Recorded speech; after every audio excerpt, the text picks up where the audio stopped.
PPT share कर लूं क्या सर एक बार? हाँ हाँ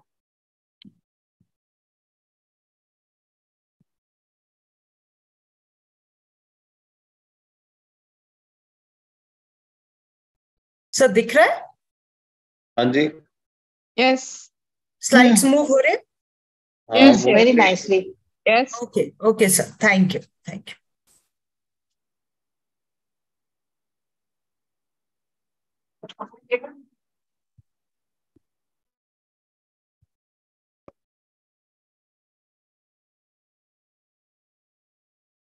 Dr. Atul sir will be joining in 5 minutes because he thought it was at 9.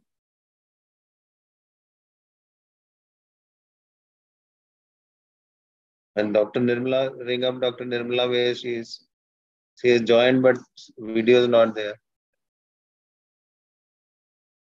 So, But I think Dr. Nirmala and Dr. Paula को बोला था ना शुरू करने को. You so want she to had get just started? asked me to just start off so that you can speak. So if you want, we can just, we'll wait for 5 minutes for Atul sir to join, and then we can just welcome everyone, and then sir, you can take over. By that time, Nirmala will join.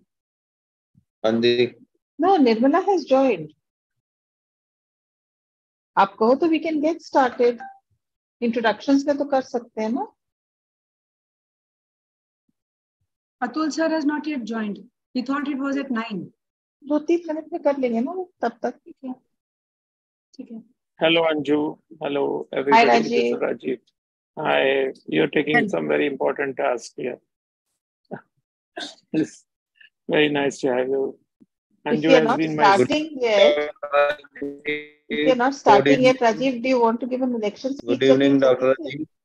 When you want to start, hello ji, Dr. Sood, कैसे हैं आप? सब ठीक Good है? evening, जी, ठीक है? हाँ जी, हाँ जी. Good evening. You are able to hear my voice and all that, na? Yes. Perfectly, perfectly. So, are you starting in a 5-6 minutes, or you're starting now? Dr. Paula?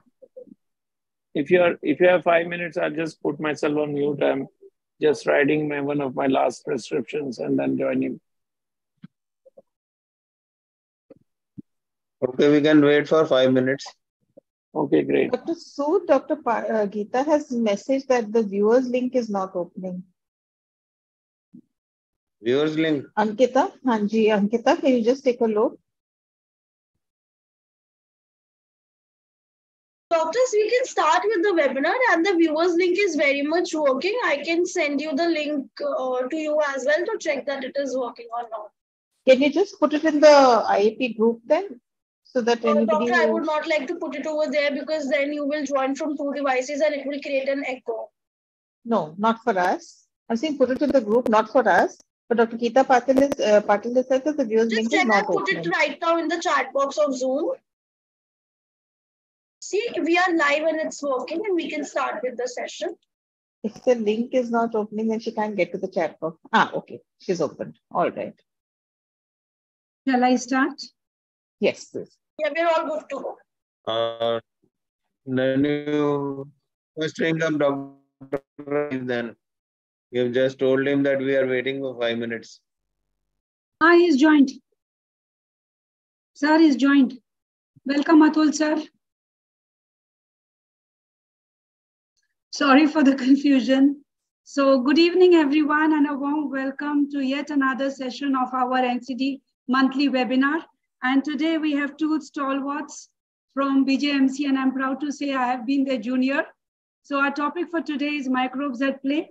And I request our chairperson, Dr. Anil Sood sir, to take over and give us a brief overview and introduction about the whole thing.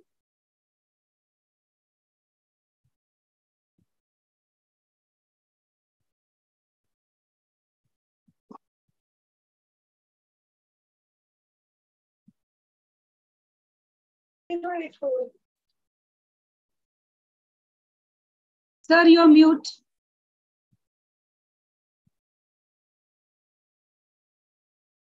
Dr. Sood, you're muted. Good evening, friends. A warm welcome to all of you, especially our brilliant speakers of the evening, Dr. Preeti ji and Dr. Atul ji. I take this opportunity to welcome the chairpersons, Dr. Rajiv Seth the VP IAP North Zone, and our own Dr. Anjuji. I welcome Dr. Rekha, our founder chairperson. I welcome our office bearers and EVs and all the members of NCDPA and all those who are joining this webinar to make it a success through the viewers link. A few words just to introduce our chapter to Dr. Rajiv ji and Dr. Atul ji, because our chapter is still in the childhood and they are new to our chapter. Sir, IAP formed a task force for the prevention of lifestyle disorders in 2012. Dr. Rekha, myself and Dr. Paula are together since then. Our major achievement during our journey was that our documentation on prevention of obesity and associated problems was taken up by the then Union Minister of Health, Mr. Ghulam Nabi Azad, and after 5 years of representation, the Delhi High Court passed an order that junk food should be banned in the schools of Delhi.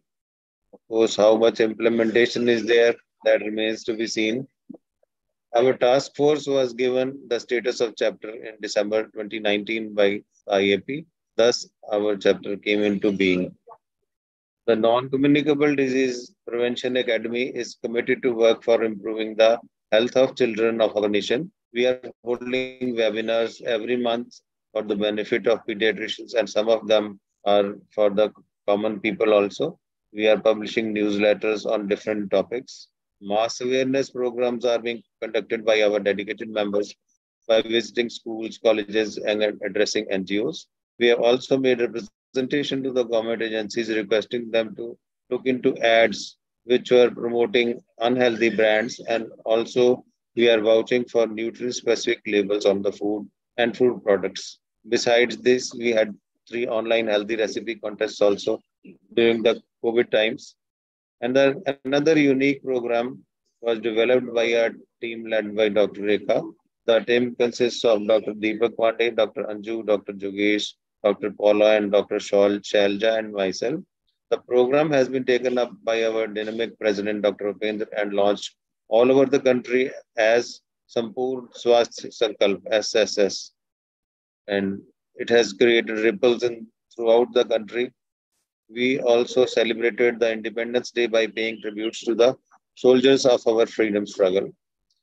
Now coming to tonight's topic, abdomen is always considered as the Pandora's box, and so also the gut microbiomes. Over the past few decades, a lot of work is going on to explore the various horizons in which the gut microbiomes play a great role.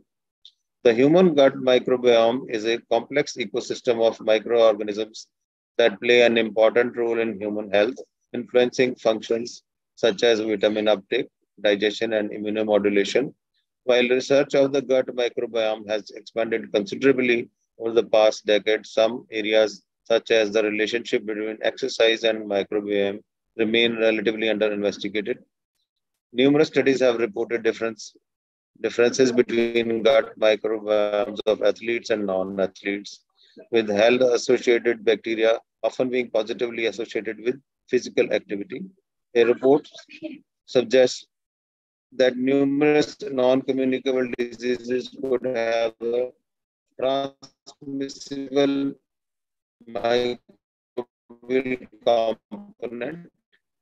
With the deep realization of gut microbes, growing evidence supports that individuals with NCDs have intestinal microbiota dysbiosis. Tonight, now I would request Dr. Nirmala to start quickly with the proceedings.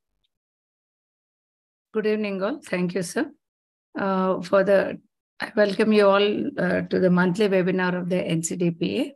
And today's theme, every month we have a theme, and this month's theme is microbiomes at play.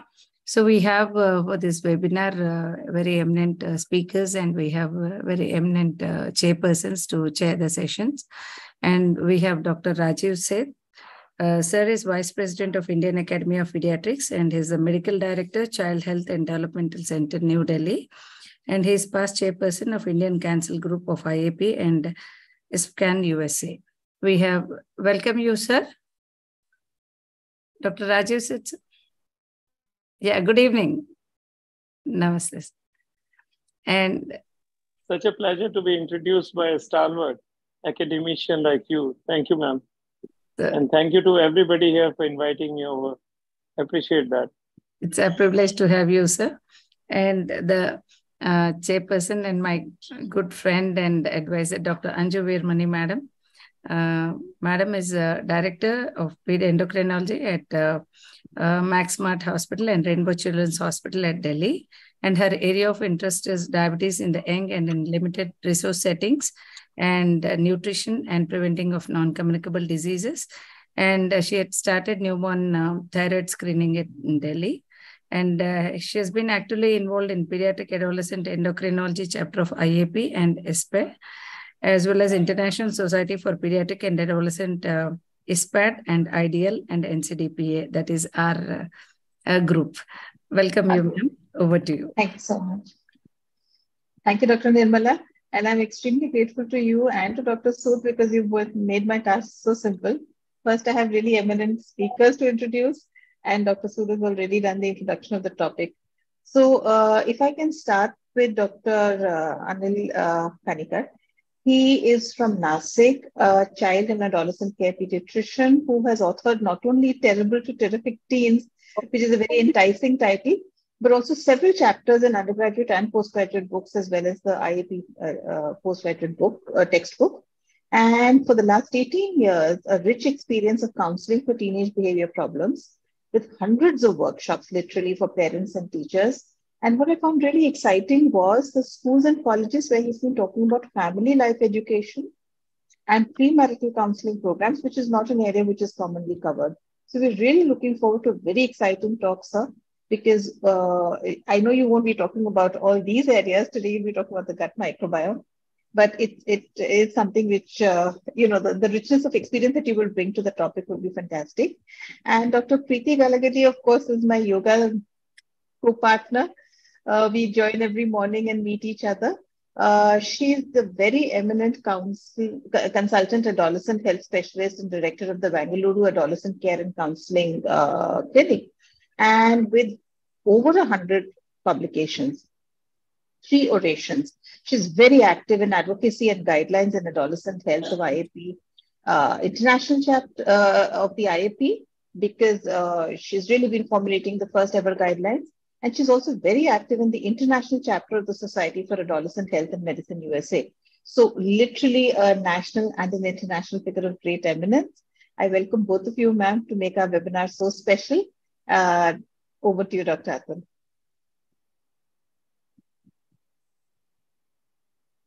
You want me to start my talk?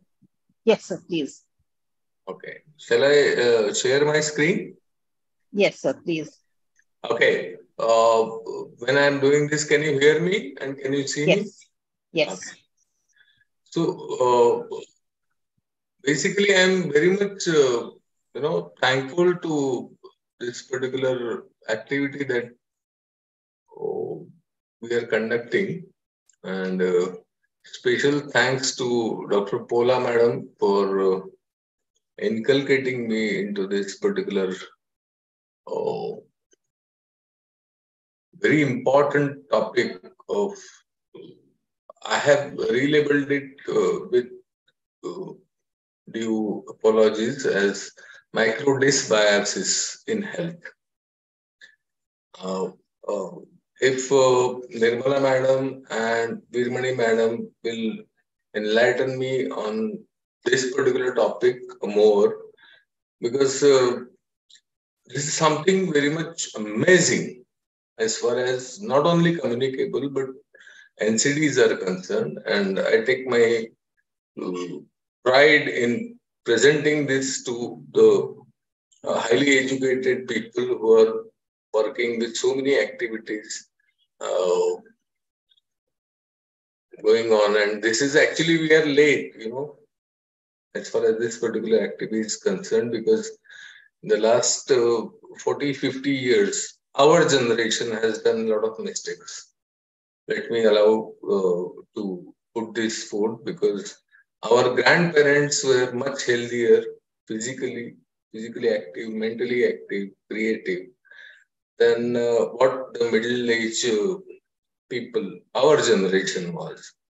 And now the future, we have two choices. We either have lifestyle diseases as a burden, or we have a few youngsters who actually want to work for environment and create the whole scenario upside down. So we are facing the dilemma, but the majority is on the wrong turn. So we start with the microbes. So basically, these are the organisms on our skin and inside our gut, inside our body, right from the nostrils. We have MRSA, okay, Staph aureus methicillin resistant. But when we have, say, common cold or something, we blow our nose all the time. The protective microbes which suppress the MRSA are also thrown out. And what remains is Staph aureus, which can create sinusitis. Sinusitis doesn't occur on day 1 of rhinitis. It occurs on day 4, day 5. And the commonest organism is Staph aureus. Now we have advantages, as Madam said, that microbes are essential for vitamin synthesis and degradation of toxin, and the fiber, which is actually lacking in modern day diets, is that is something which enhances the multiplication of protective microbes in the body. And the fiber in your pizza, burger, pav, and bread and all that stuff is something which is disastrous. Basically, microbiota are the organisms, and microbiomes are the genetic constitution of these particular organisms. So we'll mix up the terminologies, microbiomes and microbiota. These are the common sites where we can detect different types of organisms. The commonest are your nasolabial folds and your nasal mucosa, groin, gluteal creases, and inner thighs. These are the commonest, even umbilicus and all that. And there are so many sites all over the organisms are distributed in the body. Now we are just, 10% cells are, I would say, human being cells as such. And genetically speaking, we hardly have very few genes of so-called human beings as such. But we are just carriers or taxis, so-called, Atul Kanikar, Priti Galgali, Anju Virmani. We are just taxis or carriers of this particular huge amount of organisms in and on our body. So we hardly are less than 1% of what we think we are. Actually, we are no one. We are just carriers. Now, when we talk about NCDs, let it be clear that this was the experiment done where the obese mice, their microbiomes were injected into lean mice. The lean mice gained weight. So NCDs, like obesity, can be communicable.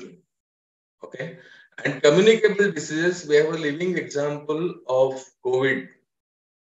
We have post-COVID depression, which came as a communicable disease and which turned out to be NCD. So there is an interlink, and this is the prime thing on research right now.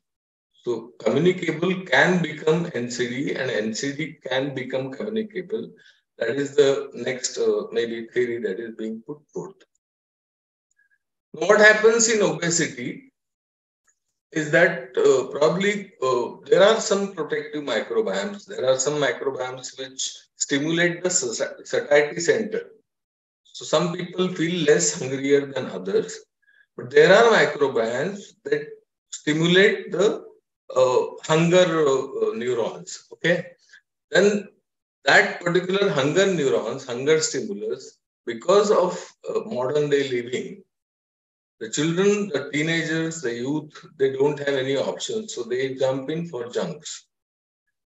And maybe these microbiomes also lead to some neurochemical reactions that lead to depression and increased incidence of drug abuse.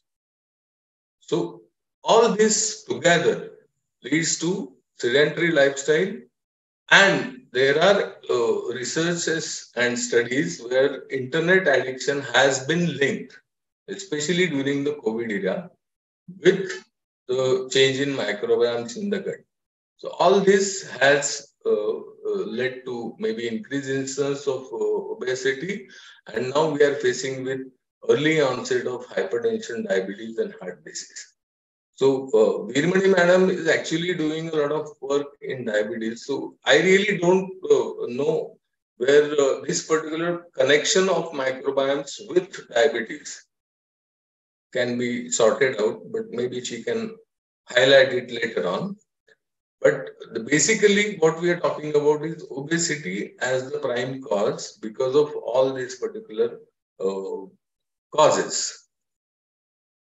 Now in sexual choices, we're talking about gender dysphoria, gender preferences and all that.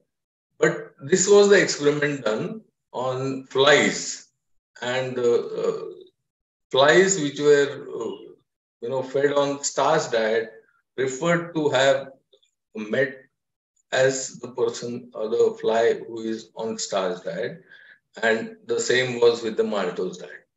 So there is a lot of varied connection, varied consequences of this particular microbiomes in the gut or on the body, and the behavioral and physical symptoms. These are the implicated disorders or the thought over disorders. Some of them are proven in the research, and we can see there are so many non-communicable diseases, almost all of them. But I would say inflammatory bowel disease is well connected with Clostridium difficile and other infections, chronic infections. But the main thing is now autoimmune disorders, psychiatric disorders, and many other cancers. Melanoma is something which has been researched as far as microbiomes is concerned, and melanoma, they have proven that certain particular type of, I'll come to that little later, that fecal microbiota transplantation, FMT, has been proven to be effective in the treatment and prognosis of melanoma. Now, as far as the psychiatric problems are concerned, these are the conditions. What I am more concerned as far as teenagers or youth are concerned is the substance abuse and high-risk behaviors in the teenagers. If we can curtail, if we can do some research, if we can find out what we can do, we can actually do a lot of things for this younger generation, and we can reduce the incidence of all that we are worried about right now. Risk-taking behaviors, yes, of course. So basically, we are a super organism, human being. Okay, we are a super organism, and we have a constant alliance, balance, imbalance, dynamics between genes of several different species that we harbor as a human being, so-called human being. So there is a constant, I would say, dynamic processes going on within our body, which we are unaware about, but they show the effects later on. So, basically, when we talk about adolescents and young adults, they have these food fads and junk food consumptions. They hardly know about stress handling. They use alcohol, they use drugs, They have lots of hygiene problems. There is a lot of consumption of cosmetics. They have disturbed sleep. They hardly do any physical exercise. And all these affect the gut microflora.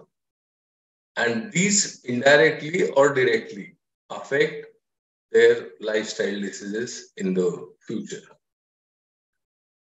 So how we can apply this particular theory or postulate or whatever, which has been going on for last maybe 30, 40 years now. And every day there is a new research in the process. So we can have anticipatory approach where we can predict lifestyle diseases. When we see a hypertensive child in the mild hypertensive graph, we can predict lifestyle. If the father and mother both have diabetes, we can predict whether this child is going to have diabetes later on. And vulnerable to diseases like cancers.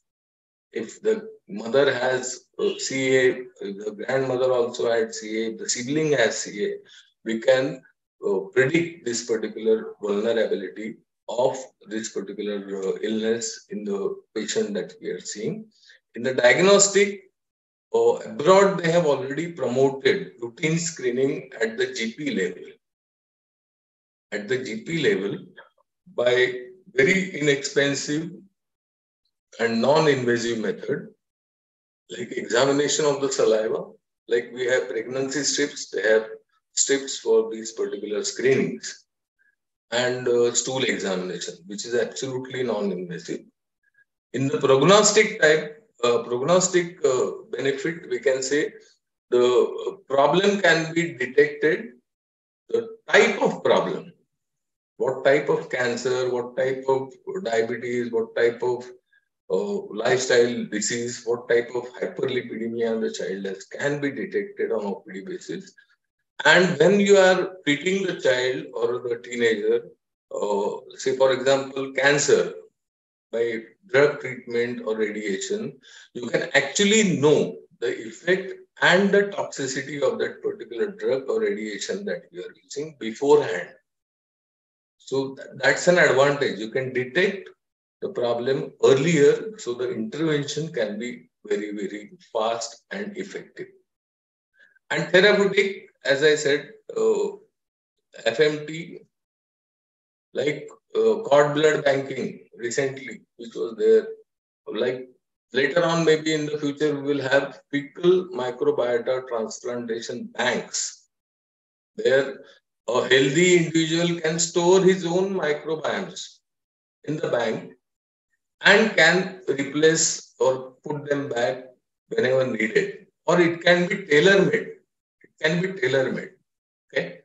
So basically, this sounds rather hideous, but this fecal microbiota transplantation, FMT, it can be done through colonoscopy, through enema, through pill. Pill is rather expensive, and nasogastric tube as a suspension also can have good effect, and that is the future of this particular microbiome theory. So microbiome is there in the environment, in us, and the agent that carries this particular microbiomes. Now what I am trying to say is, what advice do we give to our teenagers who come to us? So clean, well-washed raw vegetables and fruits is something which we must recommend to every teenager who walks into our clinic. Don't be obsessed with your frequent hand washing and use of sanitizers, which was increased in the COVID period. Now we can curtail down. I remember when I was a school child, we never had that. We just used to scrub our hands with little water or soap, whatever, if it was there in the soap kits. But then we never had any particular illnesses. So have that obsession curtailed down. And deodorants, which are now on the rise in the use of, for the use of these particular teenagers and youths, that actually kills the protective microbiomes on your skin, and that can cause various types of reactions or infections. Physical exercise, as sir has said, madam has said, and proper sleep, which they lack because of excess social media use, and of course, stress management. I'm so happy that I do not belong to this generation, but I'm so sad that I do not belong to this generation. So stress management, if you know it, nothing like it, it really will be very good thing to enhance the multiplication of protective microbiomes in your gut. So sleep is very much important. Now, what do we do for the families? It's very difficult to say if there are any obstetricians on the screen. I am very sorry to say that vaginal delivery and exclusive breastfeeding is something that should be recommended, because vaginal delivery allows the normal protective microbiomes in the vagina to smear the newborn baby, and the baby gets natural protection, which actually layers the intestines, respiratory passages, and everything, which protects the baby from obesity and all sorts of problems. Okay, so traditionally prepared homemade foods, nani maka batwa, all our age-old grinding methods, cooking methods in earthenware, in copperware, in iron utensils. That was the main thing. And even on the banana leaf, there was the food that was served. I am sure there are, in South India, there are so many cultures and traditions where they serve the traditionally prepared food on the banana leaf. And that is something, you have to have some little amount of those protective, some little dose of those protective microbiomes to, and religious rituals. Today is the last day of Shravan. How much time do I have, madam? Anyone? I have 5 minutes? Yes, 5 sir. minutes? Okay. Yes. Okay. Yes, sir. Today is the last day of this particular Shravan. And whenever in some cultures, in some even, I don't know how outdated maybe, there is some ceremony called as Shravani. So during the threading ceremony, threading ceremony, I hope you know. So in Shravan, there is a religious ritual called as Shravani. Yeah. So where the child is given that Panchagavya. Panchagavya is a mixture of 5 things: the cow's milk, ghee, curd, urine, that is gomutra, and cow dung. So it's a very difficult type of microbiome combination that they give. But this season, the Shravan month is supposed to be the season of illnesses. Okay, so this type of therapy is there. Same thing is true. I am from Nasik, and we have this Ran Bhaja Mahotsav. The vegetables, the plants that grow in the wilderness, in the forest near Nasik. So they are seasonal vegetables. They grow in the forest without any harvesting, without any care, nothing. And those vegetables are not only tasty, but they are supposed to be very protective. Those are created by Adivasis. So I think our Nani or Dadima was much more wiser than what we think we are through sciences. We should promote this type of homemade food. When we say no to junks, when we say homemade food, we should promote this particular type of cooking methods and traditions. So parents should be told to say no to junks, alcohol, tobacco, and other chemicals, excess use of cosmetics and sanitizers, and anything shown on TV as an advertisement should not be brought at home. That should be told. And unscientific stuff, because something good, if you say on IIP platform or on AHA platform, then suddenly the Ayurvedic people may get accentuated commercially. So let it be scientifically proven, and there is a lot of need for research on this particular traditional cooking and microbiomes. That is what I feel. What we should do is the rational antibiotic use, because any chemical, including medicines, including antibiotics, unnecessarily prescribed. Even for viral infections, we see so many prescriptions of antibiotics which are not needed at all. And there is something called as FMT. So we need to know more and more about microbiome researches and health education of parents and teenagers. So in conclusion, I would say that these are the conditions which have a specific role. Microbiomes have a specific role in this particular treatment and conditions, not only in treatment but prevention also, and including social health disorders, road traffic accidents, and aggressive behaviors. AHA syndrome is anger, hostility, and aggression syndrome. It has got nothing to do with our AHA.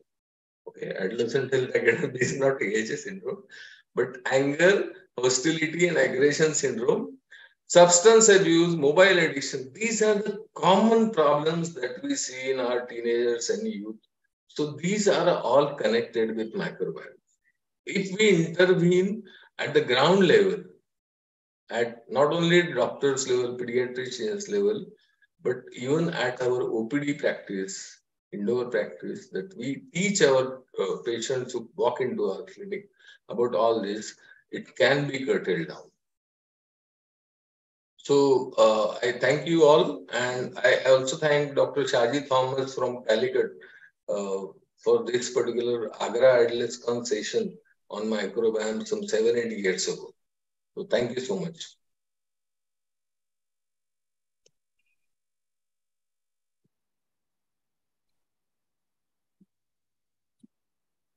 Thank you, Thank Atul. you. It was a very nice presentation.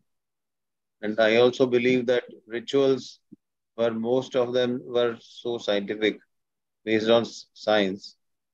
And another thing I want to ask is, what are the indications for fecal transplantation? And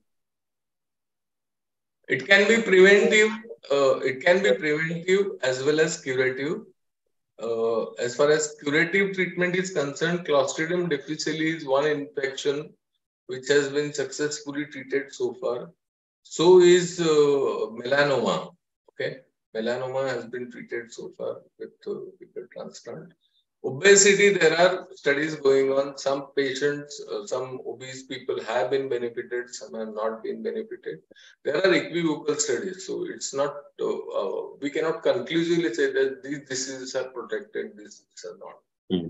Definitely, NCDs can have some, good effect from the use of FMT.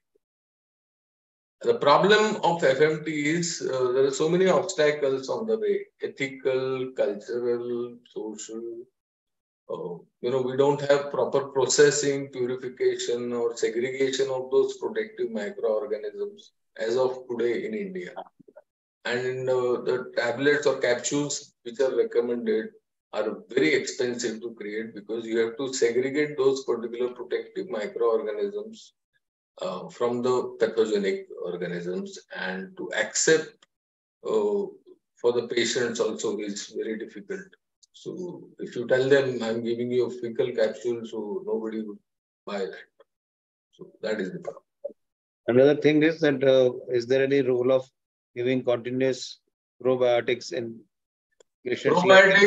Probiotics we have already been traditionally using as Lactobacillus acidophilus in our chas or curd or whatever, and then combined with earthen ways of storing that particular chas or dahi or curd, So all these combinations are yet to be explored. But Lactobacillus, Saccharomyces boulardii, these are all proven to be very beneficial as far as the gut microbiome restructuring in a favorable way is concerned. And so what happens is that the current interest in prebiotics is also increasing. all the resistant starches which work as prebiotics, which is basically food for the gut microbiota, is very important. And again, the moment we turn to processed foods, we want to buy commercial dahi, we want to buy commercial foods, we lose all those things also. Absolutely. So home cooking, particularly father's cooking, I think is very important. I don't know. I am a good cook. Preeti knows. Very important to teach the children that everybody has to cook in the house. I have been cooking every day for last so many years. My both sons also cook at home, and they are not here in Nashik, but they cook, and I am so very happy. They know healthy cooking styles, and now we have removed all the aluminum wares and all the other Nirle, sort of, what do you say, non-stick cookware from the house. We are using stainless steel or copperware in the house. What do you say, Rekha, Rish Madam? What are you doing at your home?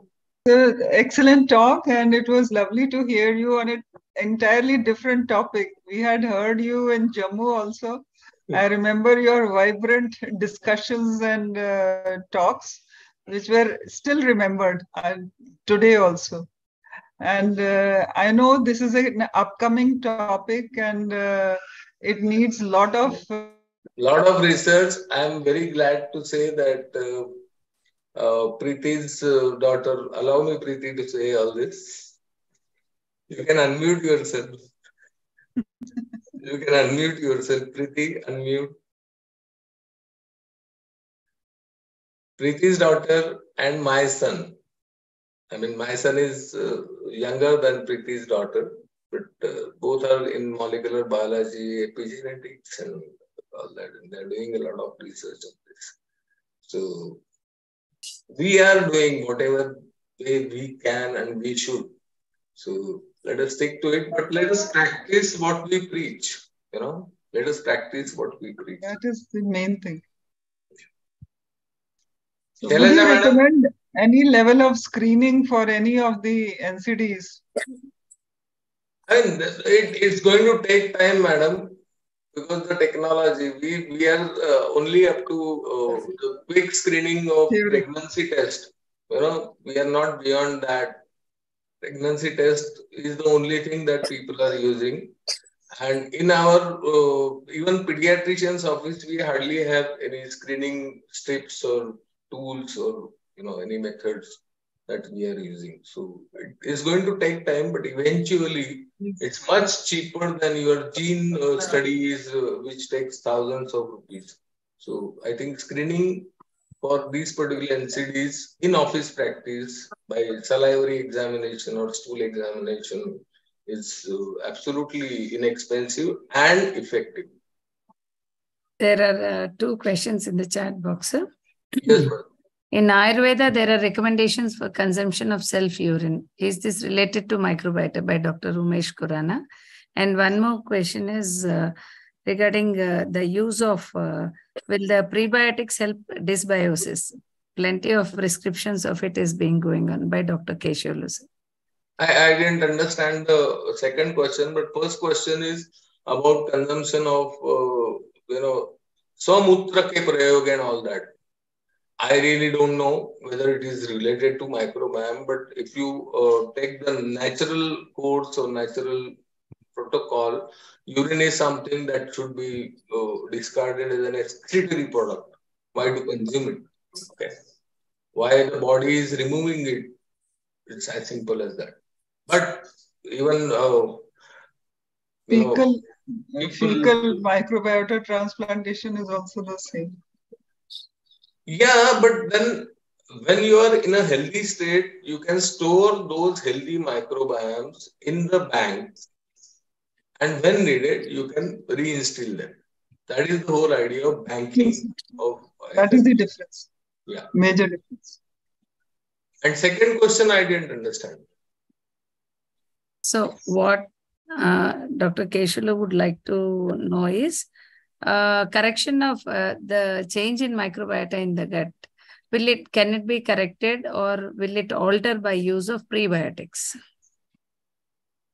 Prebiotics is just, the first step of going for the research.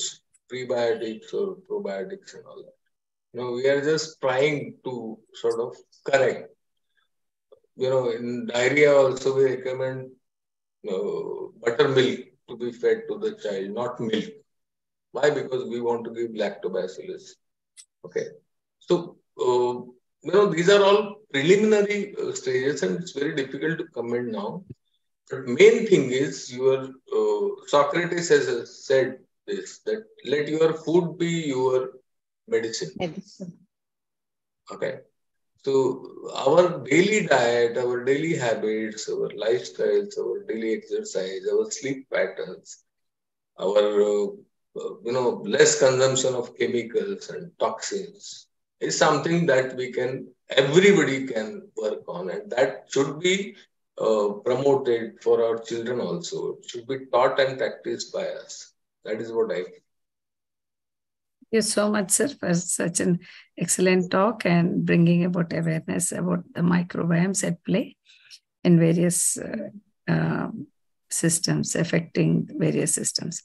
Thank you. I once again thank Anil Sood, sir. I'm sorry, sir, I could not reply to your messages. I'm working on so many things. And Preeti for her patient listening, and all the office bearers, and Paula, definitely. I can't see her, but she's there. And Rekha Harish madam, Manju Veermani madam. Thank you so much, Nirmala madam, for your opportunity given to me. Thank you. Thank you, sir, for joining us and invitation. So we'll move on to the excellent talk, sir. Thank you, madam. We'll move on to the next session. Anju, madam. Yeah. I've actually cheated a little bit and introduced Dr. Preeti already. So maybe we can just request Dr. Preeti to start with her presentation. Yeah. Yes. It's very exciting to know about Preeti ma'am's daughter doing the same research activities. Wonderful.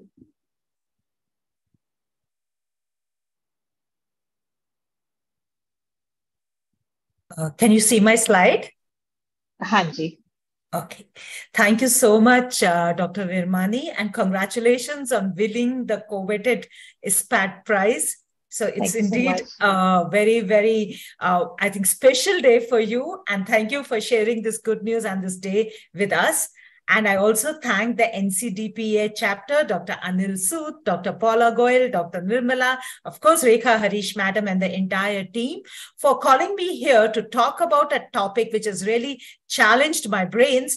And as I say this, India has now become one of the greatest sporting nations. And I think all of you will agree with me that India is doing great on the sports front. And as India does great, there are a lot of other youngsters who are getting motivated to join sports. And very soon, we would be facing a flurry of questions in our own clinics about sports nutrition. And as I talk to you about sports nutrition, I would also like to bring focus to these three great athletes from India. Avani Lehra, who is actually now the best world Paralympic champion in shooting. Pragnananda, who doesn't know him, the chess grandmaster, and our very own Neeraj Chopra. These are the sparkling stars of India, and all of them are young adults. And pediatric and adolescent sports nutrition for these elite sports person is an ultra specialized field. So I would like to give a disclaimer right in the beginning that if you are looking forward to what these athletes are eating, I have no idea because I am no expert. So what I'm going to speak in the next few minutes is sports nutrition from a pediatrician's perspective. In the next few minutes, we will go through a few definitions, the importance of sports nutrition, some talking points in clinical practice about health supplements, relative energy deficiency in sports. So what is physical activity? It is any movement that is carried out by the muscles that require energy. So I'm cooking in the morning, I'm going for a stroll, all that comes under physical activity. Exercise is planned, structured, repetitive, and intentional movement to improve or maintain physical fitness. And sport is an exercise undertaken individually or as a part of a team where participants adhere to a common set of rules or expectations and a defined goal exists. So coming back to the slide which I showed you right in the beginning, you can see the sport by Neeraj Chopra is very different from Avani, and very different what Pragyananda does. So, and also their age differs. So their nutritional requirements are going to be different. The cardiovascular exercise is termed the best. It challenges the heart and vascular systems to increase the heart's ability to pump blood and distribute oxygen to the tissues of the body. We all know that different types of physical activity, aerobic, strengthening, flexibility, and there is quite an overlap. The WHO says that all children and adolescents, including those with disabilities, should have at least 60 minutes a day of moderate to vigorous intensity physical activity. That is physical activity when we can talk but not sing. So that is moderate to vigorous, though there are other more scientific terms like the physical activity level, the MET equivalents, which also define the level of the physical and the intensity of the physical activity. Also, the WHO says that they should be on at least 3 days a week, vigorous intensity aerobic activities and muscle strengthening and bone strengthening activities, and they should be decreased in sedentary activities. So vigorous activities are those when I cannot even talk. So we all know how important nutrition is in childhood and adolescence. So when we talk about sports, you would understand that that puts an extra energy requirement, because the total energy requirement depends on basal metabolic rate, the energy required for growth, and the energy required for exercise. So why is sports nutrition so important? Because we want to optimize performance and maintain overall health. We want to make sure that energy is enough for growth and development in this age. Also to facilitate repair and avoid injury during sporting activities, and of course meet the normative developmental challenges in nutritional intake. We are very well aware that adolescents make their own food choices. They're influenced by peer and media. They also skip meals. They indulge in fad dieting. So especially if they are in sports, we have to take all this into account, and nothing is more important than the dietary history. Once again, I should re-emphasize that competitive professional sports persons have varying needs. When are they in the competitive sports season? Are they just training season? So all this will have an impact on the nutritional intake. And these needs are best assessed by a registered dietitian or a sports medicine specialist. So these needs depend on age, sex, frequency, duration, and training intensity, type of sport, and total energy requirements are actually calculated by all these experts knowing the index of physical activity level, the MET equivalents, the metabolic equivalents, and the basic metabolic rate. And this is beyond the purview of today's talk. So what I'm going to take up next is a case. So this mother comes to your clinic with her daughter and say, "Doctor, please advise, my 10-year-old daughter joined tennis coaching last week. Does she need a special diet?" What should be your response? Before you even give a dietary guidance, I think it's very important to congratulate both the mother and daughter and validate the healthy choice. It's extremely important. Offer routine care. Rule out chronic medical disorder. Does this child have diabetes? So the nutrition is going to be entirely different. Does this child have Crohn's disease? It's again going to be different. Elicit dietary and a head psychosocial history. Complete the vaccination and do a nutritional, physical, systemic, and Tanner staging. Definitely important before you even think of giving a dietary guidance. And of course, recommend a sports pre-participation evaluation at a later date. Remember, all athletes should undergo a 12-lead ECG. Very important. And also tell them to come for annual wellness visits. And now come to the dietary part. So I think the most important thing is to tell about basic healthy nutrition. And yes, this is also a part of sports nutrition. It is always starts with food first. supplements to be avoided. Start with breakfast. Breakfast is a meal never to be missed.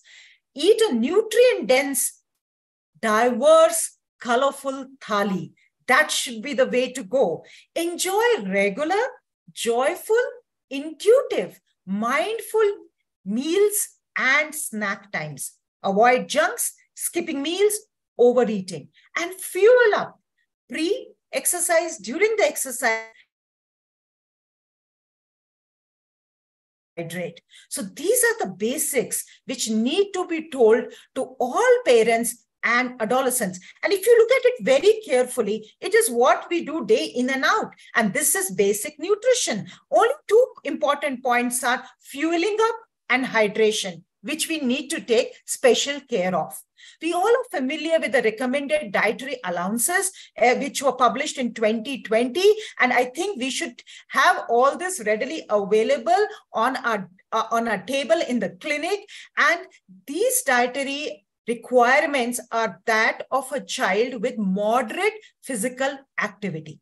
So we have the caloric requirement here. We have also the requirement of micronutrients here, which we all should be familiar with. Now, as I said with sports, it's difficult to calculate for adolescents because adolescents indulge in multiple sports. It's not that one person would indulge only in basketball. That person may also be playing badminton at the same time and football. So sometimes it's difficult to assess their exact requirements, and also the basic metabolic rate varies. So what the scientists have done now is a very rough estimate. They have derived it from the adult studies. But like I said before, for a moderate exercise, what we have the requirements, at least that much should be met. Carbohydrates are extremely, extremely important because they are the one where the glycogen is broken into glucose. And if carbohydrates are deficient in a sports person diet, that can lead to dehydration, fatigue, cramping, and exhaustion. So many of the diets, fat diets especially, think of excluding carbohydrates, which is a strict no-no as far as a sports person is concerned. Whole grains, no processed food is the dictum which we follow. Otherwise also holds good for sports also. Starchy vegetables, fruits can be sources of carbohydrates. For protein, so high carbohydrate, moderate proteins. Proteins are extremely important because if a person is not taking enough protein, there is hardly any nutrient for repair. And if a person is deficient in carbohydrates, they will actually tap on the protein for fuel. And that is why carbohydrates become extremely important. So proteins should be eggs, fish, low-fat dairy, pulses, beans, nuts, and lean meat. Fats, yes, oils, nut, and fish. And less than 10% should be from saturated fat. Very, very important to remember. Fibers are a must. We're talking about a healthy microbiome. Micronutrients which require special care are calcium, iron, vitamin D, exposure to sunlight, iron-rich foods to be combined with citrus foods so that vitamin C enhances the absorption, tannin, tea to be avoided because it decreases the absorption of iron. Water, I said extremely, extremely important because children have a larger body surface area compared to the body mass. They have a blunted thirst response. They have increased heat production per kg of body weight, and their sweat rate is lower. So if we do not maintain adequate hydration, it can lead to heat cramps, heat exhaustion, and even a heat stroke. So what is the recommendation for hydration? It is water, water, water. So before 2 to 3 hours before the exercise, it is a good habit to have at least 4 to 8 glasses of water, 15 to 30 minutes before the exercise, 1 to 2 glasses, and during every 15 to 20 minutes, at least half to 1 glass or 2 to 4 large gulps. And remember, after the exercise also, it's extremely important to have at least 4 to 6 classes, and we can take the pre-workout weight and the post-workout weight, and the weight which is lost, we have to replace it by 16 to 24 ounces for every pound lost. So this is extremely important. At the same time, we should be aware about overhydration, because overhydration can lead to hyponatremia. After 1 hour, if the exercise is prolonged for more than 1 hour, the water can also be added on with a sports drink. And this sports drink should have 5 to 10% of carbohydrate, 20 to 30 milliequivalents of sodium, and 2 to 5 milliequivalents of potassium. Remember, it is only if the exercise period is prolonged by more than 1 to 1.5 hours. What is an energy drink? Energy drink is one which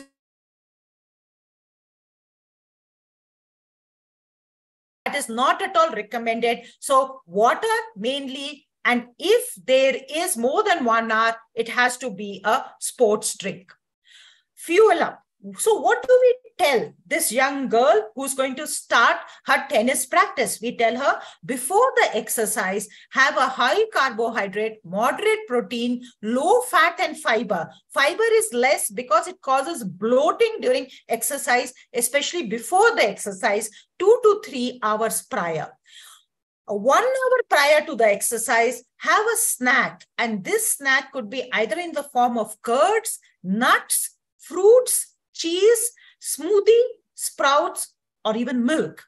During the exercise, for more than 60 minutes, healthy snacks are recommended every 1 to 2 hours. And post-exercise snacking is extremely important because there is a muscle breakdown. And at this time, we need both a carbohydrate and a protein. And within 30 minutes post-exercise, a healthy snack is a must to avoid injury and facilitate sports recovery.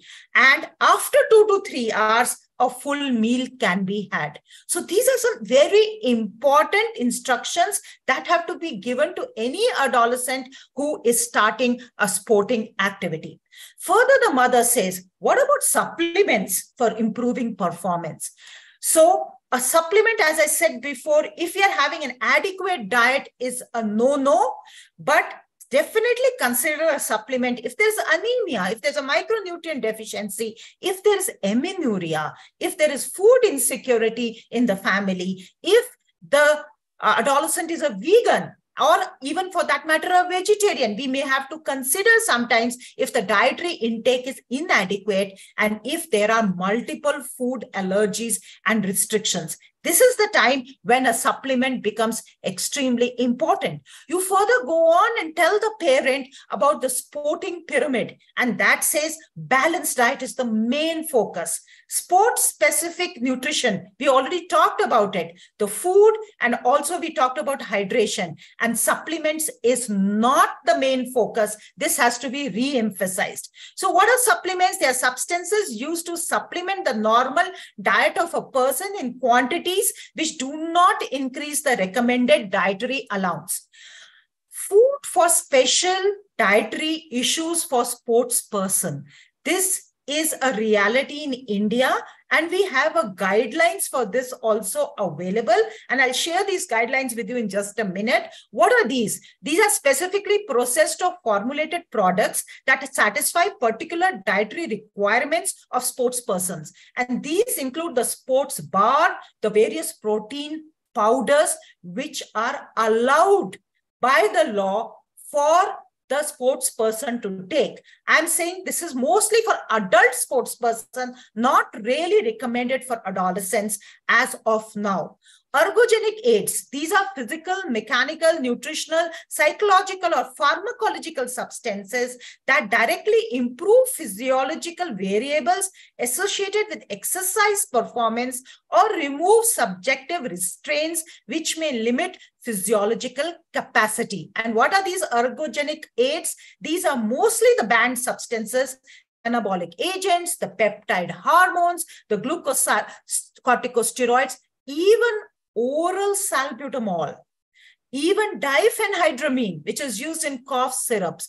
These are all under the banned substances under the World Anti-Doping Agency. And this is a lot of stuff for us to remember. So to make this all easy, we have this guidance note on food for special dietary use for sports person, which has been published by the Food Safety and Standards Authority of India. It has been published in 2019. And this document is linked to the International Olympic Committee consensus statement. So both these are excellent documents to read if you have a young adult who wants to consider taking supplements. So each athlete has a unique microbiome, that what we were discussing, that would really influence whether that performance enhancing agent would work for that particular athlete or not. As of now, no performance enhancing agents are recommended for adolescents. But this is not the last word. There's a lot of talk now of being carnitine being saying yes as a performance enhancing agent even in adolescents. The patient asks, the mother asks, will participation in sports have an effect on my daughter's puberty? I heard that some athletes do not get their periods for a prolonged period of time. So what is this? This is adolescent challenges, as I was talking to you about sport pressures for low weights, especially in gymnastics, in dancing. What can it lead to? Restrictive eating, extreme dieting, fasting, sometimes even binge eating, vomiting, dehydration techniques, diuretics, and laxative intake. But we all know that there's high energy and nutrient requirements for growth and training. So when there is a low energy availability, that can lead to restrictive energy deficiency for sports person. It can also lead to macronutrient, micronutrient deficiencies, low bone mass density, and dehydration. Now, if you see this, it looks quite complex. It is, in fact, a simplified endocrine response to relative energy deficiency in sports. I think we need to have a separate session on this, and I'm not going into the details, but what I want to say here is there's decrease in the gonadotrophin releasing hormone, which causes the classic female athlete triad and which has now been replaced by relative energy deficiency in sports because it occurs in boys as well. So if less than 30 kilocalories per kg of lean mass is the intake, then low energy, it's called a low energy availability, and this syndrome can set in. So how can it present to us? It mainly presents to us with a decreased performance and recurrent infections, increased risk of injury, cardiovascular disorders, cognitive deficits, anemia, metabolic disorders, depression and eating disorders, and gastrointestinal disorders in the form of constipation and bloating because it affects the microbiome as well. We are very familiar with the female athlete triad, that is reduced bone density, menstrual disorders, and disordered eating. And this requires a multidisciplinary care. Psychologists, nutritionists, physicians, endocrinologists all need to partner to increase the energy availability for the adolescent and deal with the stressors. These are two excellent documents, which are again Indian-based documents, which are available online. And I'll urge all of you to go through this because they give some excellent advice for adult athletes, young adult athletes, and it's a very handy document to be used in clinical practice. To sum it all up, 10 things which we all should know about sports nutrition. Look beyond weight. Why? Because the muscle is what matters. And the weight just detects the total body fat and also the muscle. So if you have a good muscle, I think nothing to worry. Look beyond weight. Building muscles takes more than just protein. It involves taking protein, yes, but it is not just more, but when and how much, which really matters. Infrequent meals cause problems. Fresh foods help the microbiome to keep you healthy. There are no good food, bad food, wrong choices. Have a healthy relationship with food. Eat in moderation. Relative energy deficiency in sports can be a problem. Poor hydration can lead to poor performance. Recovery from exercise is just as important as exercise itself. It is important to learn stress management, as Atul was saying, because emotional eating can also lead to overnutrition. So we have to be careful there. Finally, you are what you eat, whether you are a sports person or not. Thank you very much for inviting me to this wonderful session.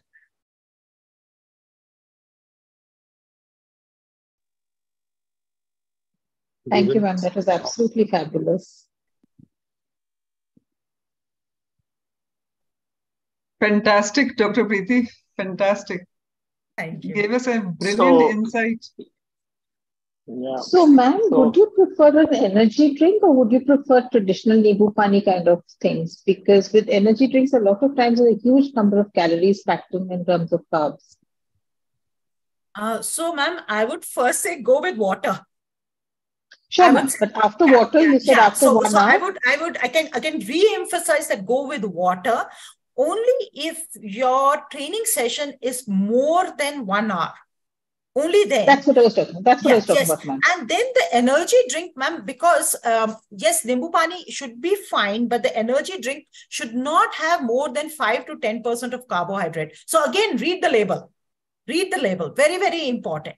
And it also should have 20 to 30 milliequivalents of sodium and 2 to 5 milliequivalents of potassium. So if we are really going to looking into the sports science part of it, then definitely, yes, what is there and what is available, we should. But for you and me, if we are telling our children to go out and play, and yes, we can see even tender coconut water is great. You know, I would even say that would be fine. And your traditional Nimbu Pani, yes, would be fine. But if you're going the sports science way, then yes, this is what it is. The sports. Actually, may I say something? Many teenagers have migraine, and they say drinking something sour increases their migraine. You know, it's very common. So so I think plain salt water or coconut water, as you said, or plain water, that is the best thing. You can add some glucose powder or something, and that's all that what I recommend. Because you know, sour things in this particular season, many girls especially, they do get migraine. Okay, so yeah, continue. So the reason I was asking, I'm sorry to get stuck on that point, was because a lot of products these days will first say that's meant for this particular purpose and then not highlight the fact that their composition is wrong. For example, there's not ORS drinks which are being served these days. And the poor parents don't see the chota not, they see the ORS and ORS-L, for example. That's what I was worrying about, ma'am. Yes, ma'am. So as we've already been emphasizing, eating, looking at the food labels is extremely, extremely important. We have been saying this, I think, over and over again. That was an excellent talk, Dr. Preeti. I now invite Dr. Rajesh Seth, sir, to give his expert comments. Right. Thank you, Nirmala. I've been hearing this awesome presentations. Nirmala, I want to thank, firstly, Anilji for calling me personally, Rekha, and you really laid out a great chapter, and it's really in the need of the hour. And the two speakers really are my heroes for today, Dr. Atul as well as Dr. Preeti. They are heroes, they're champions. What I was amazed by just seeing their presentations, the in-depth research they've done, the both academic front, practical points and tips, and especially very impressed by their slides. I don't know where they make and how they make it because I struggle with them all the time. So amazing slides and the tips that you gave us. On the last, Preeti gave 10 tips about sports nutrition. Take-away messages were great. Atulji, I really liked one of your slides, especially where you talked about the triangle, the microbiome, the sedentary lifestyle, the hunger, and the internet, junk food. what I see over a period of time, we are becoming a so-called advanced society or so-called the developed country society. I do not know where and how we can do. I also was very impressed by your what doctors should do, what you should advise, and also the tips that I got from Preeti. But to both of you, maybe first Atul and then Preeti, I want to just ask you, when we as doctors do our jobs well and we say, do this, what is the guarantee these people, the children and the youth of today will listen to you and do that? And that is where the crux is. We really need some kind of a social behavioral change communication strategies beyond our science, the medical science, the communication strategies. I just want you to, because you are both specialists in your field, and Preeti does both adolescent care nationally and internationally, and yourself, Atulji. Just tell us, how are you going to change these behaviors? How are you going to do that? I mean, the science is there, the knowledge is there. We know where we are heading into a big disaster. The climate change is going to be the next public health problem. But let's talk about how this change is going to happen. How are these children and youth going to listen to us? Basically, sir, you want to know about the practical applications of whatever. Absolutely, sir. Absolutely, sir. See, basically, fear is sometimes a very good stimulus. Okay. Fear. Okay. So, if you just tell them about the statistics of young people landing up with GI disturbances, with cardiac problems, with diabetes, right, and the type of lifestyle that they are living, and you have choices, you give them choices rather than just suggesting or advising whether you want to live this way or you want to live that way. And they are actually wanting to know what scientific information, because the media is bombarding them with very wrongful information. So they want someone like us to impart scientific information, and in those 5 minutes, whatever we have with the teenager or the families, we can definitely highlight on that. In my clinic, I have made stamps for younger children and preteens. Okay. So the stamps is no outside food, no chocolates, no packaged foods, no cold drinks. Okay. And homemade food should be given, and keep the children away from mobile and laptop as far as possible, and TV.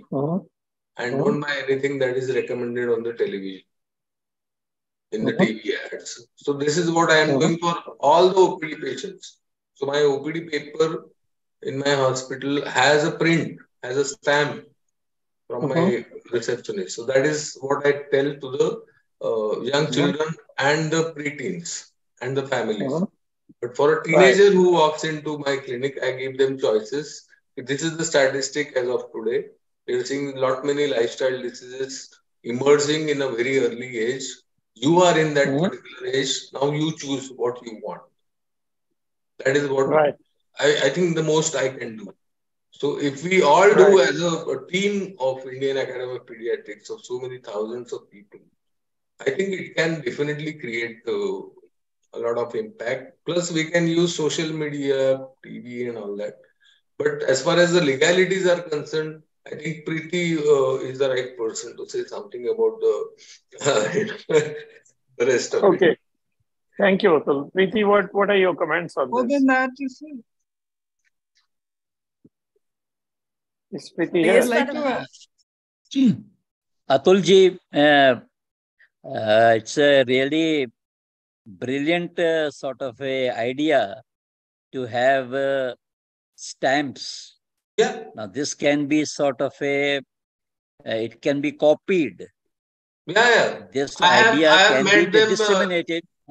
I have met them throughout in all the clinics, because this is a universal problem. And I mean to say, one can sort of as we see that conventionally nutrition education advice के pamphlets हैं, stamps हैं, सब कुछ हैं. Similarly, for this all junk food and everything, it's a brilliant idea. So I would like to sort of congratulate you for this is an innovative thing which should spread throughout the country. This Surana is sir, I have so many asthmatics who come with an acute attack in this rainy season because the guests who come to the house, they have given chocolates, which precipitated this particular episode. And then I said, if you get guests at home, ask them to bring some dry fruits or simple green leafy vegetables for your child, or some drawing boards or something, some material where the child can enjoy. Don't use chocolate as a child tamer. That is what I recommend. Similarly, Dr. Preeti, jo itna acha in her presentation, she talked about the various nutritional requirements. Even that needs to be sort of a disseminated to the entire community, to the society in a very, very simplified format, so that the message spreads to the community. And also, I 100% agree with you, Dr. Atul, that even small children, if we talk to them and explain choice A and choice B, what are the merits of choice A and what are the merits of choice B, I mean to say they are intelligent enough to understand, and that leads to a behavior change, and that leads to a behavior change. That is what is self-motivation. Yes, I have chosen this particular, and they will instruct the parents not to bring these junks at home later on. Preeti, your comments, please.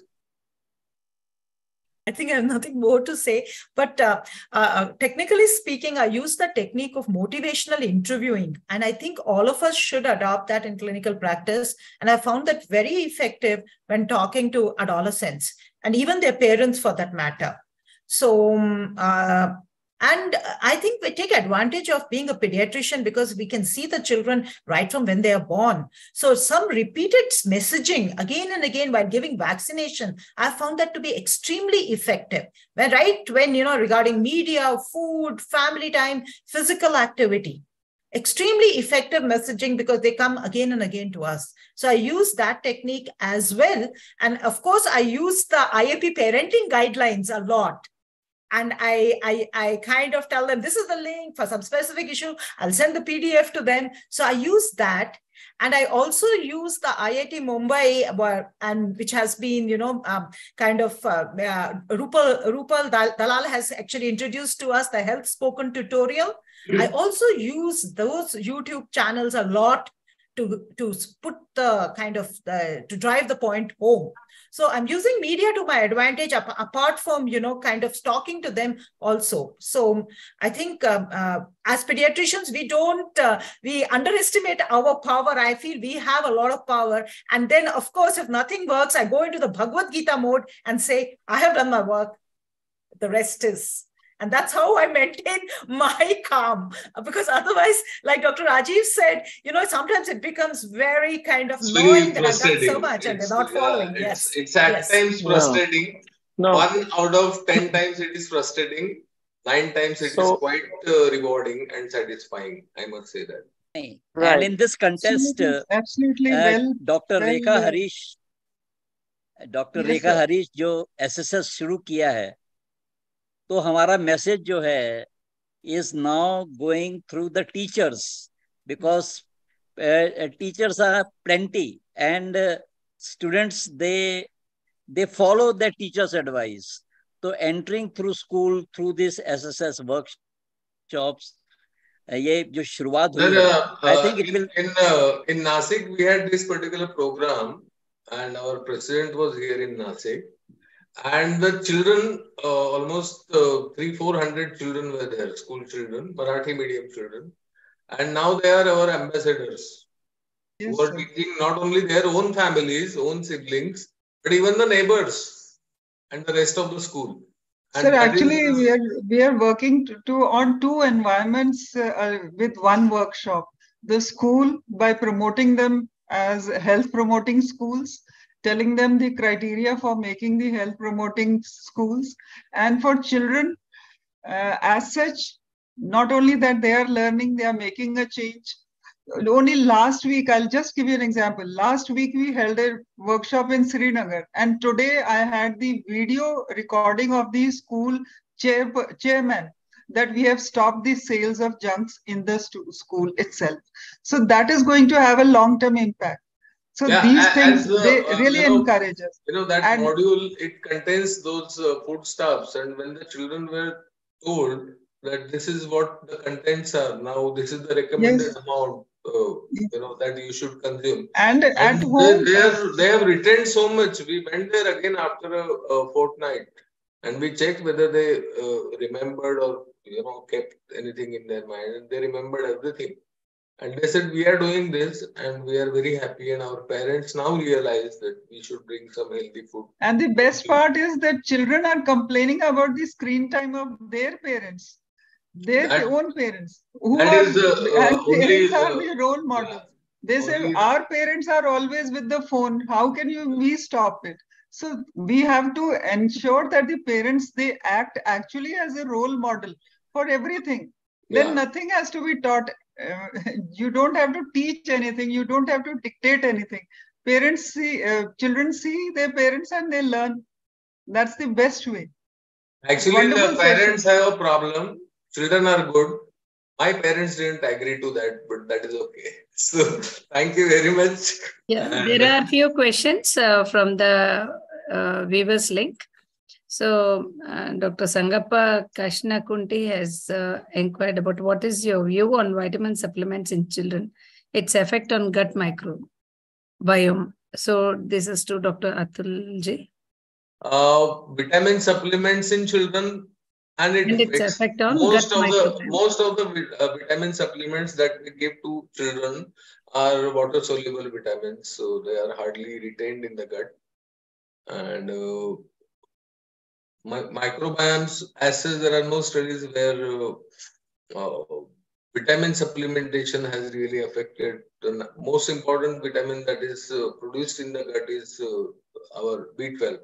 So it has nothing to do with your oral vitamin supplementation. And the microbiome do not really get affected by particular vitamin supplementation as such. I don't think there is any. There is another question from Dr. Ashwini Agarwal. What are the future prospects of microbiome in prevention of psychiatric diseases? You had already mentioned. Yeah. So actually, we have already mentioned that these are all speculations. There is no concrete studies or documentation or evidence-based so-called data on this particular. But this thing has been observed that children who had conduct disorder had different microbiomes in their gut than children who were otherwise sober and decent. So same thing happened with depressed individuals, same thing happened with psychotic people, same thing happened with teenagers or youth who were engaging in substance abuse. So the gut microbiota decided, probably, this is all a theory, a speculation, but then more and more research is necessary on this, and it's all, it's all multi-linked. It's not just one microbiome that we can blame on. It's all environmental, family background. There's so many things that matter into all the genetic background. But even our genome is determined by microbiomes, and they govern our future generations as well. So it's all very complex. But right now, there are no current recommendations or documentations on this particular issue. Thank you. Thank you, sir. There's one specific question for Preeti, ma'am, about muscle cramps. What is the equivalent effect of female athletic triad on males? By Dr. Geeta Patil. Yeah, so I think I mentioned, I mentioned a whole spectrum of symptoms that can occur, and only one part of the spectrum was amenorrhea, right? That which is specific for female. So we have so many other symptoms. So the way they present to us is a fall in performance. Suddenly they're not doing very well. Second is excessive injuries. They come with repetitive injuries. Like I told you before, how important carbohydrate intake is. So if carbohydrate, and I think Paula had also asked a question about cramping. So I'm just linking it with that, glycogen plus water. and electrolytes, extremely important to prevent cramping. And of course, recovery, that also comes into the picture. So relative energy deficiency in sports is also can come with multiple organ dysfunctions. So classically, like I said before, if he's feeling very fatigued, he's coming with multiple injuries, he is also having cognitive defects, has got bloating, has got cardiovascular problems like hypertension, bradycardia, then apart from, ruling out other things, what we would do, I think the first important thing we need to know is about the nutritional intake. That's extremely, extremely important before we jump into depression, before we jump into other things, whether this nutritional intake is adequate or not. And that should be the prime thing. And while I was reading about REDS in the West, a lot of literature, and I was surprised to see a study from India in male Kho players coming with REDS, and their main complaint was decreased sleep. The sleep was being affected. They were not sleeping well. And this was not disordered eating. It is just they didn't know what are their energy requirements. So, it's so important for us to re-emphasize what are the energy requirements for that level of activity. Preeti, do you have any particular document that you would like to share on the group or to maybe Paula, which can be given to all of us who are there right now, which we can practice in our day-to-day clinical settings? Yeah. Yes, so I have already shared 3 main documents, Indian documents, in my presentation. They're all available. They're free to download, all the 3 documents. One is talking about the banned doping substances and what is allowed in the Indian scenario. The other one is talking about the sports physiology. And the third one is giving very practical, simple tips. I can share that. I'll try to share the website, but I'll share that picture which I have. So it's there. You can just go to the Google and download it. All the 3 documents are excellent. I would request after this particular webinar is over, those pictures, if you have, please share on our group that Paula Madam has made. And we can just store it on our mobile or whatever. Then that will be useful. At least let us start somewhere. Let us start today. That is the whole idea. That is what I feel. Over to you, Nirmala Madam and Virmani Madam and Rajiv Seth sir and Paula Madam.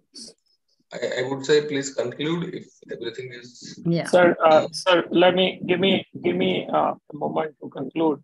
I know the time is up. The same, continuing with the questions, I personally feel this problem is huge and all of you are very wise people. And I think IAP needs to work with all of you together. But the point is that we still do not have long-term epidemiology studies. And also as pediatricians, we are still working in silos in our practice space, one-to-one within urban areas where you can do motivational this thing, you can do fears and all that. But this problem affects millions and millions. I'm talking in my experience going in the villages where there's junk food every nook and corner. There is so much out there that children are exposed to.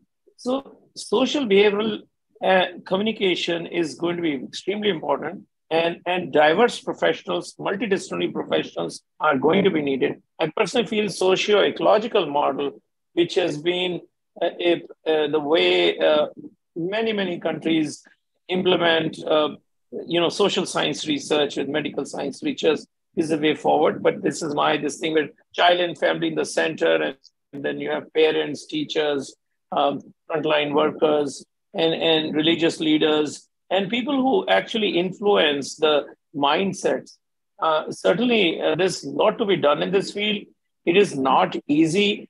And I think we need to continue to have this dialogue. I sincerely thank the team which put up this excellent webinar.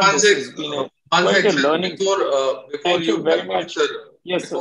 Before we conclude, sir, I would like to share now that Rekha Harish Madam is there. Last month, me and my wife were at Kashmir, okay, at Srinagar and around.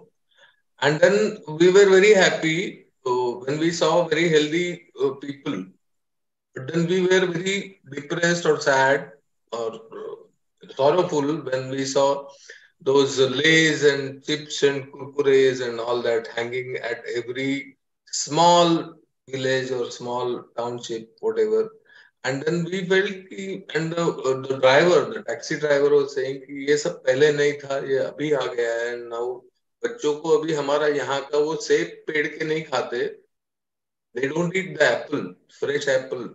They eat all this and they demand all this. And then your concern, I understand, sir, that these particular junks have reached even the most remote areas all across the country, even in the most healthy state of Jammu and Kashmir. Yeah. Thank you. Thank you very much for understanding. And I think I just wanted to just keep open the dialogue, and I'll hand it over to Nirmala ma'am and Anilji to give the conclusion, final thing. I personally, over to you, ma'am. Yeah, can I just make one last point, Nirmala? Yeah. While we are really kind of telling children about healthy eating, we should also be aware and not make the same mistakes which West did. And, you know, they were too what can I say, authoritarian about it, and that pushed the children into eating disorders. So that balance we have to maintain while we are talking to the children, very, very important, so that they continue to have a healthy relationship with food. And I would actually share the statement of the Society of Adolescent Health and Medicine on a healthy relationship with food on the group also. That would be helpful too. Sure. Thank you. Thank you so much. Anil Sud, sir? Yeah. Actually, I lost touch in between. But what I wanted to share was when we were talking about... Preeti, you're breaking up. Thank you, Preeti.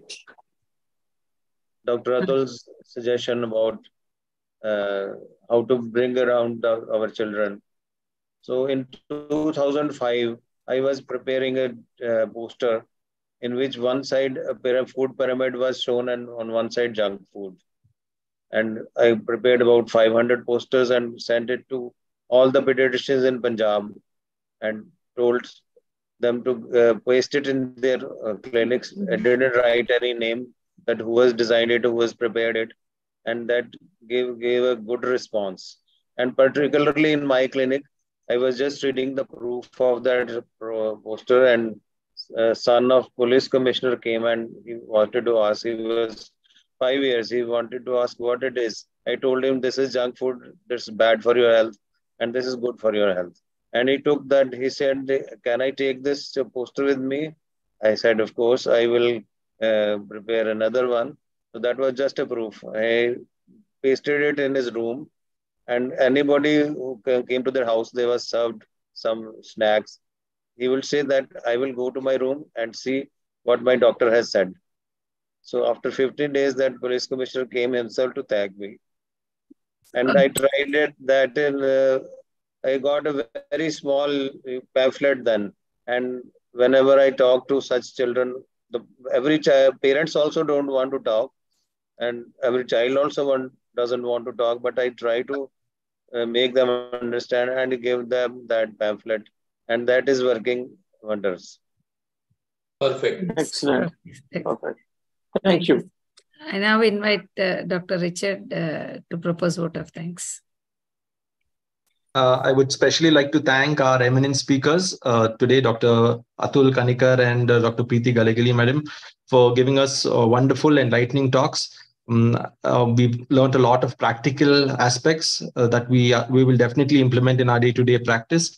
And I think that passion for pediatric care and for prevention of NCD is clearly shown through the talk that they gave. So thank you both eminent speakers for sharing your knowledge and passion with us.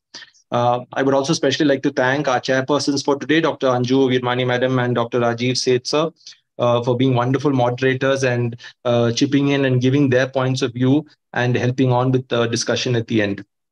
Also, I would especially like to thank all the office bearers of NCDPA and all the viewers who have joined us tonight, who spent time to enrich themselves with a lot of important aspects that they can implement in their daily lives. So thank you one and all, and have a good night. Namaskar. Thank you. Thank you. Bye-bye. Thank you, everybody. Thank you. Thank you, Preeti ji, Rajiv ji. Thanks. Dr. Rekha, Thank you, Namaskar. Thank you, everybody.